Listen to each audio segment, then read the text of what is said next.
მოგესალმებით.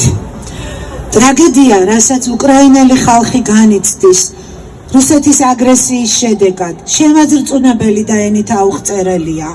თანაგრძნობას, მხარდაჭერას ვუცხადებთ გმირ უკრაინელ ხალხს და კიდევ ერთხელ გვინდა დავარწმუნოთ ისინი, რომ საქართველო და ქართველი ხალხი ამ ძნელბედობის ჟამს დგავართ მათ გვერდით, მათი ტკივილი ჩვენი ტკივილია, მათი ტრაგედია ჩვენი ტრაგედიაა და მათი გამარჯვება, რაშიც ღრმად ვარ დარწმუნებული, იქნება ჩვენი გამარჯვებაც.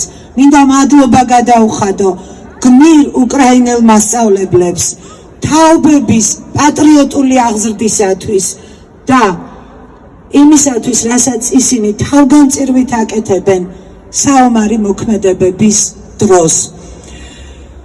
ჩვენი ერის ისტორია ომების და თავგანწირვის ისტორიაა. საუკუნეების განმავლობაში სწორედ ბრძოლებით შევინარჩუნეთ სახელმწიფოებრიობა, ეროვნული იდენტურობა, შევინარჩუნეთ მშობლიური ენა და სარწმუნოება.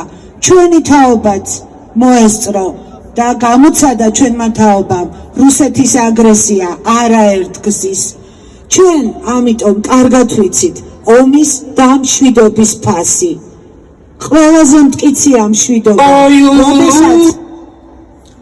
როდესაც არის სამართლიანობა, როდესაც არის თანასწორობა და არის თავისუფლება. ევროინტეგრაცია არის ის გზა, რომელიც ამ ღირებულებების დამკვიდრებას უზრუნველყოფს. ეს არის იდეა, რომელიც აერთიანებს ქართველ ხალხს და ამ დროს დაუშვებელია დაპირისპირება, დაუშვებელია პოლარიზაცია.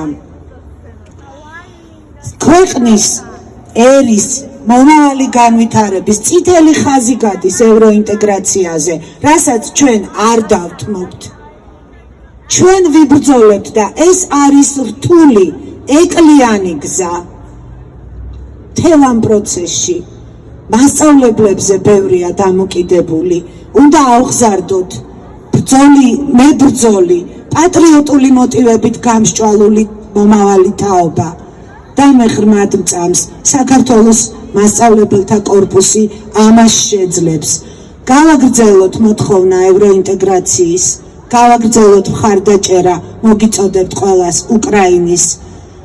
რა საშუალებებითაც შეგვიძლია მორალურად, ჰუმანიტარული აქციებით, ყველა იმ საშუალებებით, რაც კი ჩვენ შეგვიძლია.